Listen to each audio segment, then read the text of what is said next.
چوارەم لە گەورەی و فەزڵی ناوەکانی خودای پەروەردگار ئەوەیە کە ئینسان ئەگەر بپاڕێتەوە و داوا بکە بە ناوەکانی خوای گەورە هەرچی ناڕەحەتی و دڵتوندی و ناخۆشی و ناڕەحەتی هەیە خوای پەروەردگار لەسەر ئینسانی نادەدات.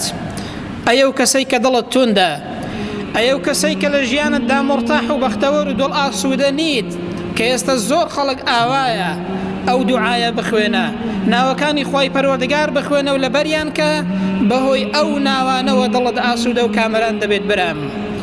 پێغەمبەر صلی الله عليه وسلم لە فەرمایشتێکی خۆیدا بۆمان باز دەکات دەفەرمێ ما ئەصاب ئەحەدەن قەط هەم ولا حەزەن، هیچ ئینسانێک هیچ کاتێک هیچ بەڵا و موسیبەت و ناڕەحەتی و دڵتوندیەکی توش نەبووە ئللا بەو دوعایە بپاڕێتەوە ئەو دڵتوندی و ناخۆشی و ناڕەحەتی لەسەر لا دەچێت.